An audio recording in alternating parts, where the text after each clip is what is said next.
Take your phone out of your pocket for a second and really look at it. Almost nothing you know how to do is actually stored inside your head anymore. The route to your friend's house lives in a map app. The recipe your mother made lives on a website. How to stop bleeding, which mushroom kills you, what to do when a fever climbs at 2 in the morning, all of it sits behind a glowing rectangle and a search bar. Now imagine the rectangle goes dark. Not for an hour, forever. Every manual, every video, every stranger who could answer a question at 3 in the morning, gone.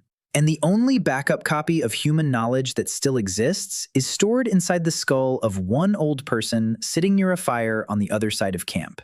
That was the world for almost the entire human story.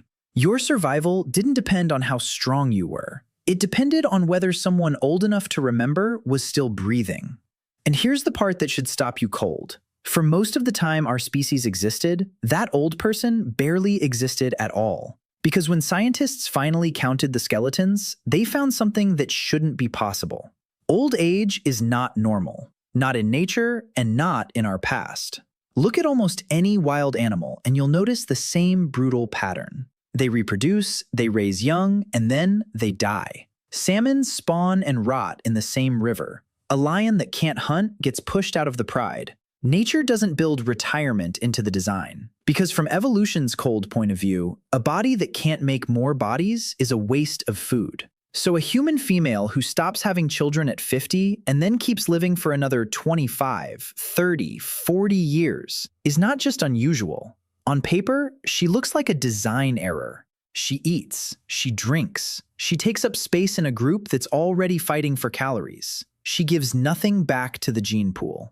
Evolution should have erased her thousands of generations ago. Instead, it did the opposite. It protected her. Something about keeping old people alive was so valuable that it bent the rules of biology itself. And once you find out what it was, you'll never look at the oldest person in your family the same way again. Picture yourself as a young mother in a group of maybe 25 people. You've got a toddler who can't walk far and a newborn who won't stop feeding. You need calories, badly, because your body is burning through them, producing milk. Here's the trap. You can't dig for roots with a baby strapped to you. Not efficiently, not for 6 hours in the heat. You can't range far from camp. You can't take risks. In almost every other primate species, this is where the math gets solved the ugly way. A chimp mother nurses her infant for 4 or 5 years, and she doesn't have another one until that first one can feed itself. Long gaps between babies, slow population growth. Humans broke that rule completely. We wean our children early, sometimes at 2 years old, sometimes younger, and then we have another one. Our babies are helpless for years longer than a chimp's, but we have them faster. That combination should be a disaster. More mouths, less capable, arriving quicker. Somebody has to be feeding them. Somebody who isn't the mother. Researchers who spent years living with the Hadza, a group in Tanzania who still get much of their food by hunting and gathering, noticed who that somebody was. It wasn't the young men. It wasn't even the mothers. The hardest working, most productive food gatherers in the entire camp were the old women. They walked further, they dug longer, they came back with more. And when a mother had a new baby and her food output dropped, her own mother's output went up, almost as if the two of them were sharing one workload across 2 bodies. Which raises a question nobody expected. If a grandmother's digging stick was feeding your children, what happened to a family that didn't have one? If you're enjoying uncovering the forgotten truths that kept our ancestors alive, hit subscribe right now, because what scientists found next completely rewrote when humans became human. The answer shows up in the growth of the children themselves. When a grandmother was present and working, her grandchildren gained weight faster. When she wasn't, they didn't. That's not a warm story about family. That is a survival statistic. In a world with no supermarket and no safety net, a few hundred extra calories a day is the difference between a child who survives a hungry season and a child who doesn't. But food is only the surface layer, because you can starve for other things too.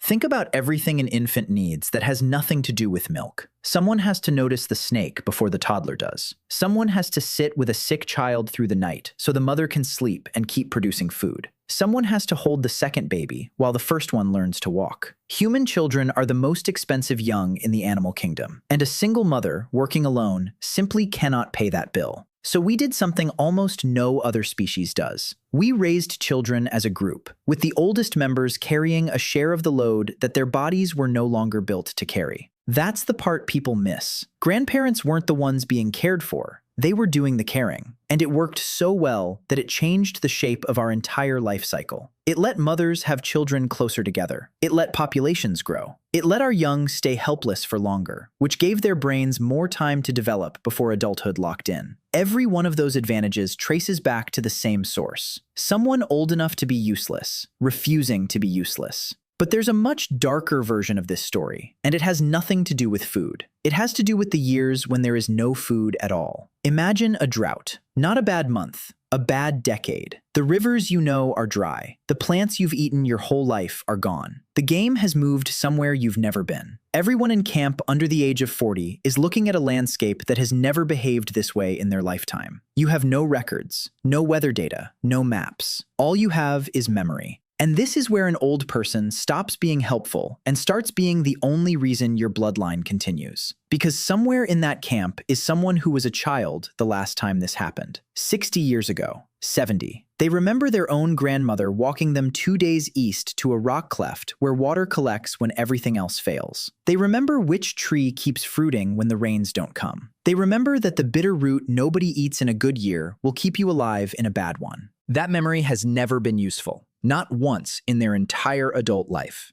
It's been sitting there, taking up space, waiting for a catastrophe that comes around maybe twice a century. And on the day the catastrophe arrives, that useless memory is worth more than every strong young hunter in the group combined. This is the real reason evolution kept old people alive. Not muscle, not fertility. Storage.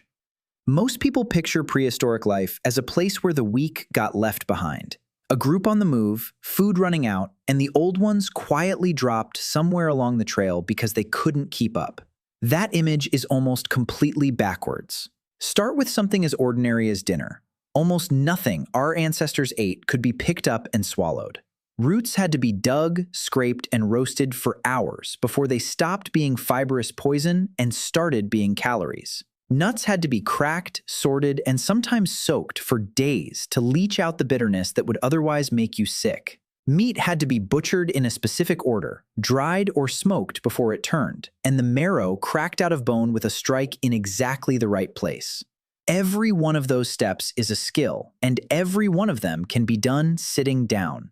That's the piece people never think about. The physical decline that ends a hunting career doesn't touch most of the work that actually keeps a camp fed. 50-year-old knees can't chase an animal across open ground, but they can sit by a fire turning 100 roots while the young ones sleep. Old hands that shake too much to throw a spear can still weave a net, twist cord, sharpen a point, and repair the carrying bag that holds a day's food. While the hunters were out gambling on an animal that might not appear, the elders were producing the boring, reliable calories the group actually lived on. And there's something else they were producing that we almost never count: time. A grandmother watching 2 children isn't just babysitting. She's freeing up an adult in her prime to leave camp and work. One old body doing low-intensity work all day can release 2 or 3 young bodies to do the high-risk, high-reward work. Run that arrangement across a whole group, and it stops looking like charity and starts looking like an economy. So the old weren't dead weight being dragged along behind. They were the reason anyone else could take a risk at all. But knowing how to feed people is one thing. What happens when the emergency isn't hunger? Here's the discovery that turned this from an interesting idea into something genuinely unsettling. A team went back through fossil teeth, thousands of them, from human and Neanderthal remains across hundreds of thousands of years. Teeth are useful because they wear down at a predictable rate, so they let you estimate how old someone was when they died. The researchers weren't looking at individuals, they were looking at a ratio. For every young adult in a population, how many people had lived long enough to become a grandparent? For most of our history, the answer was brutal: almost nobody. Old adults were rare. In some early populations, for every person who reached grandparent age, there were several who died young. A camp full of people in their 20s, a few in their 30s, and 1 or 2 survivors who had crossed into their 50s and were treated like something close to miraculous. Then, roughly 30,000 years ago, in early modern humans in Europe, the ratio jumped. Not slightly, it multiplied several times over. Suddenly, there were as many older adults as young ones, and sometimes more. For the first time in the history of our species, being old stopped being an accident. Now look at what happens next in the archaeological record, because the timing will make the hair stand up on your arms. Cave paintings, carved figurines, bone flutes, beads traded across hundreds of miles, complex burials with grave goods, sewing needles, tools that take dozens of precise steps to make. An explosion of everything we point to when we say early humans became fully modern. All of it clusters around the same window when grandparents became common. Nobody can prove one caused the other, but think about what a grandparent actually is. A grandparent is a library that walks. 3 generations alive at once means information can jump from the oldest to the youngest without passing through anyone who might forget it or die before passing it on. Culture doesn't accumulate when everyone dies at 30. It resets. Every generation starts over, relearning the same lessons by trial and error, and paying for those lessons with dead children. Which brings us to the most expensive question in prehistory. What does it actually cost to learn something the hard way? Let's put you back inside it. You're hungry. In front of you is a plant you don't recognize. Broad leaves, thick root, growing where nothing else is growing. Your options are simple. Eat it or don't. If you eat it and you're wrong, the death isn't quick or clean. Some plant toxins take hours. You'll cramp, then vomit, then your heart will do something it has never done before. And the last thing you'll see is your family standing over you with no idea what to do.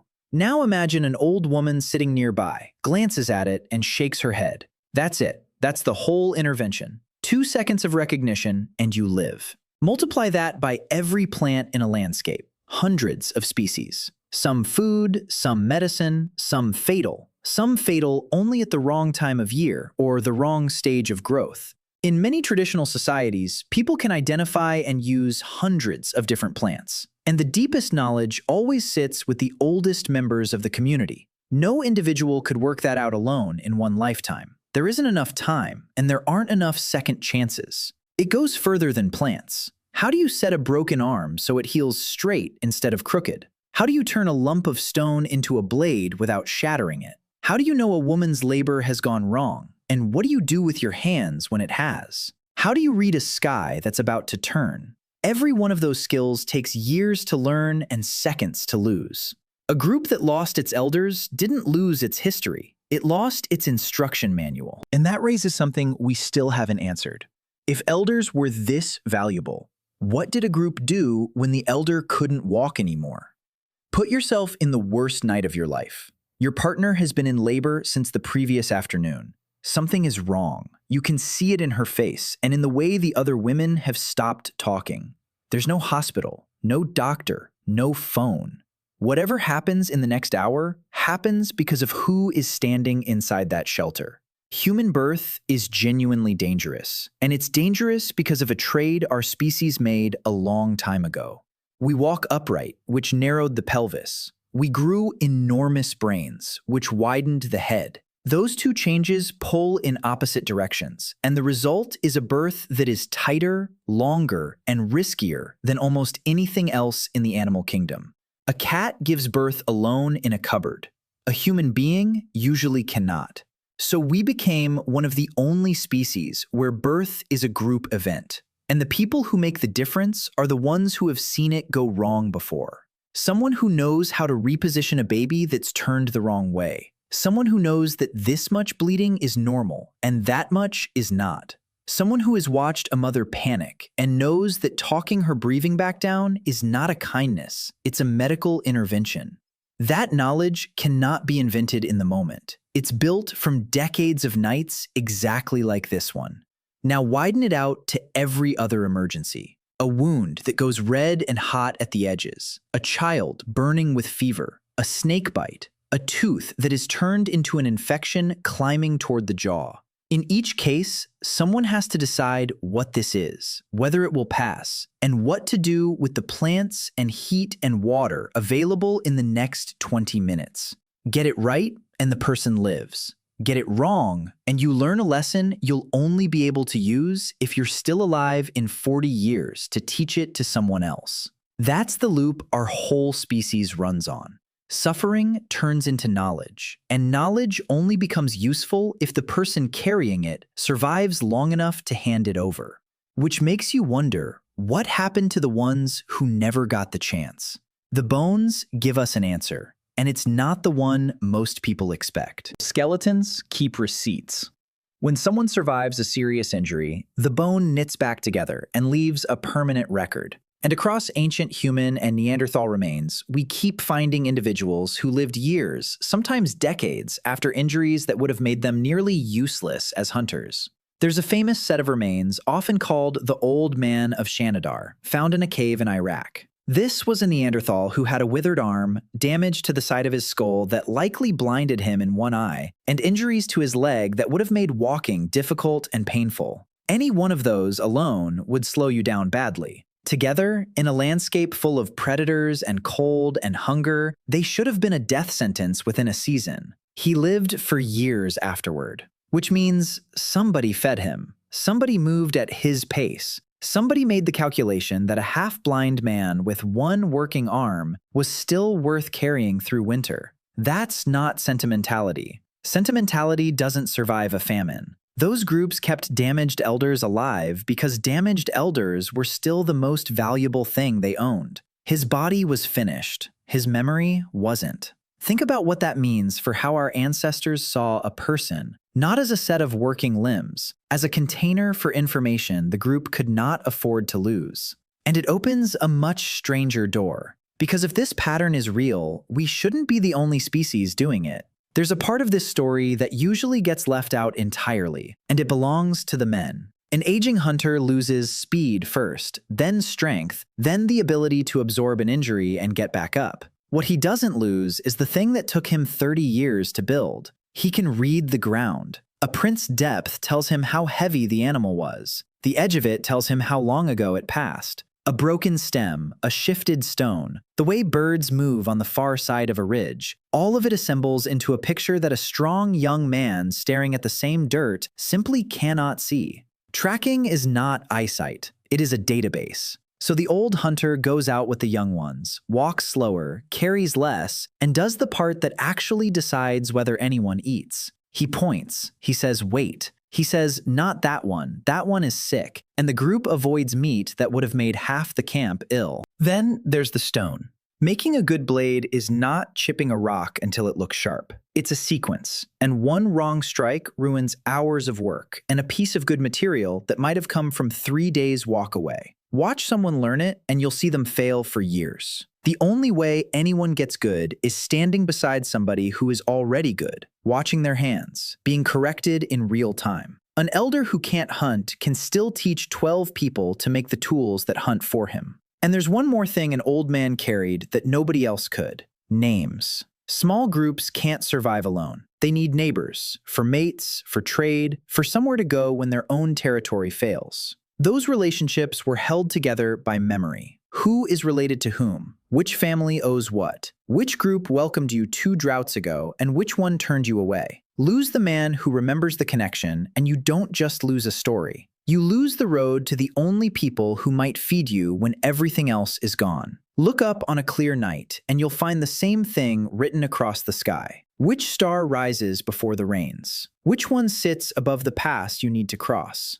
Whole navigation systems, memorized and handed down, held in the head of somebody whose body had stopped being useful decades earlier. Every one of those systems had a single point of failure: a person. We're not. And the other one lives in the ocean. Killer whales are one of the very few animals that go through something like menopause. Females stop reproducing in their 30s or 40s, then keep swimming for decades. Some live past 80. Researchers spent years filming pods and tracking who swam where. What they found was that when the pod is hunting salmon, an old female very often leads. And her leadership matters most in the years when salmon are scarce. In the hard years, the pod follows the one who remembers where the fish were during the last hard year. Think about how precisely that matches our own story. 2 species, separated by hundreds of millions of years of evolution, one in the water and one on land. both landing on the same solution. Keep the old ones alive, not for their bodies, but for the maps inside their heads. There's another detail that makes it darker. When an old female killer whale dies, the survival odds of her adult offspring drop. Not her babies, her grown children. Adult sons especially are far more likely to die in the year after they lose their mother. Losing your grandmother isn't grief. It's a measurable drop in your chance of being alive next year. So what happens to a human group when the last old person dies? And we know it happened because there's a case where the record survived. When rising seas cut Tasmania off from mainland Australia at the end of the last ice age, the people living there were left as a small population, alone, with no way back. Over the following thousands of years, their toolkit didn't grow, it shrank. Techniques that had been in use before the separation disappeared, and they were never reinvented. Nobody got stupider. The population simply got too small and too isolated for every skill to survive the deaths of the people who held it. Lose the last 3 people who knew a difficult method in the same decade, and that method is gone forever, no matter how clever the survivors are. Knowledge behaves like a fire, not a stone. Nobody has to smash it. You just have to stop feeding it, and one cold season later, there's nothing there. Which is why the real question was never how our ancestors learned things. It was how they managed to hold on to them. Quick test. Without looking anything up, could you start a fire with what's within 10 steps of you right now? Could you name 3 plants outside that are safe to eat? Could you stop a deep bleed, or set a bone, or find water in a place you've never been? Most people can't answer one of those. Your great-grandparents could probably answer all 4. And the reason they could is that somebody older sat them down and told them. Not from a screen or a manual, but from a real human voice in a quiet room, while they were still young enough for it to stick in the way that lasts. That chain has been running for hundreds of thousands of years, and you might be the one standing at the end of it.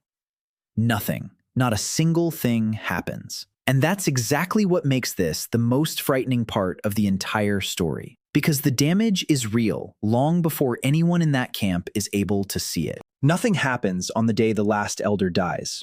The hunters are still strong. The children are still fed. The camp looks exactly the same at sunset as it did at sunrise. Whatever grief there is passes, the way grief does, and life continues. The dying happens later, years later. It happens in a season nobody saw coming, when the animals don't return on schedule, and someone says we should move, and nobody in the group knows which direction. It happens when a child eats the wrong route, because the woman who would have shaken her head is in the ground. It happens when a birth goes sideways, and every pair of hands in the shelter belongs to someone who has never seen this particular emergency before. That's the quiet horror at the center of this story. Losing your knowledge doesn't kill you. It kills you later, and by then, nobody connects the 2 events. A group like that doesn't collapse dramatically. It just slowly gets worse at everything. Fewer children make it. Tools get sloppier because the person who knew the last 3 steps is gone. Territory shrinks because the places you only visit once a decade fall off the mental map.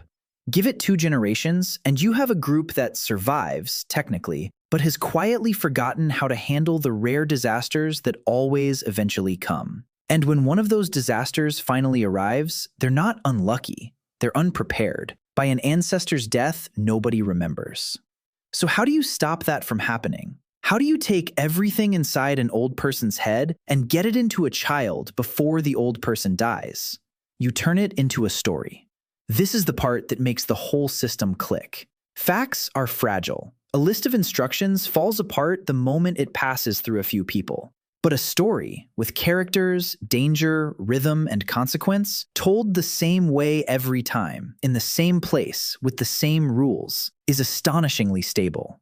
So that's what our ancestors built. Not lectures, stories, songs, dances tied to specific landmarks, ceremonies you're only allowed to see at a certain age, which conveniently means you receive the knowledge exactly when you're old enough to use it. Look at how well it can work. Along parts of the Australian coast, Aboriginal communities have stories describing a time when the shoreline sat far out from where it is now, when there was land where there is water today. Researchers who compared those accounts with what we know about sea levels found something remarkable. The coastlines described match real ones from the end of the last ice age, when meltwater flooded the low ground. That's information surviving thousands of years, passed mouth to ear, generation after generation, with no writing at all. And every single link in that chain was an old person who lived long enough to hand it over. Now, hold that thought and look at your own hands. Look at how strangely long a human childhood is. A chimpanzee is finding most of its own food within a few years of birth. A human child is still being fed, protected, and corrected well into the teenage years, and in many groups isn't considered a full adult until the early 20s. That's an enormous cost. It only makes sense if those extra years are buying something.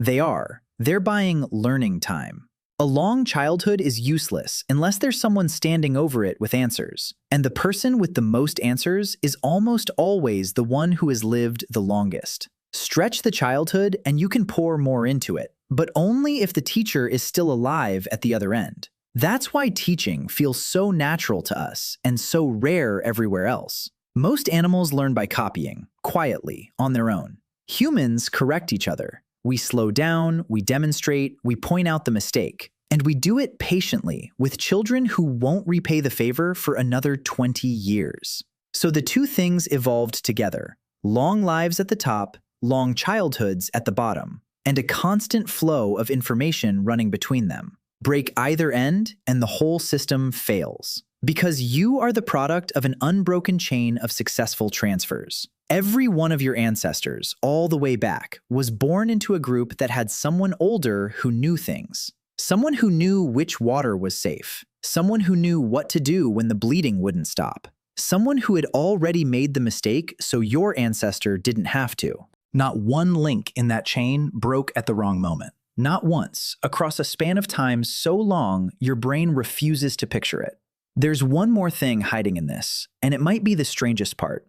Growing old the way humans grow old, slowly, with decades of usable life after fertility ends, is not an accident of modern medicine. It's older than farming, older than cities. It's built into us. Our bodies were shaped by a world where being old was a job, which finally answers the question we started with. Ancient humans couldn't survive without their grandparents, because grandparents were the only technology they had for keeping the past alive. No writing, no libraries, no backups, just a living archive with a heartbeat, walking beside the group, holding the answers to problems that hadn't happened yet. Everything that makes us different from every other animal on this planet. Our tools, our stories, our medicine, our maps, our ability to build on what came before instead of starting from scratch, runs through that one strange evolutionary decision. Keep the old ones. Feed them when they can't hunt. Carry them when they can't walk. Listen when they talk. And now look back at the rectangle in your pocket. We finally built the external memory our ancestors never had. Everything is written down, backed up, searchable. For the first time in 300,000 years, we don't need the oldest person in the room to remember anything for us. So we stopped asking. The knowledge is still there, sitting in someone's head across the dinner table. And most of it will go in the ground with them, unasked and unrecorded, because we assume the important things are stored somewhere else. For almost your entire species history, the person who kept you alive wasn't the strongest hunter in camp. It was someone too old to run, sitting by the fire, remembering a drought from 60 years ago. Call them, ask them something, anything, and actually write down what they say. Because when they go, that library closes, and the only species on Earth that learned to store its past inside its elders will have finally forgotten how to read.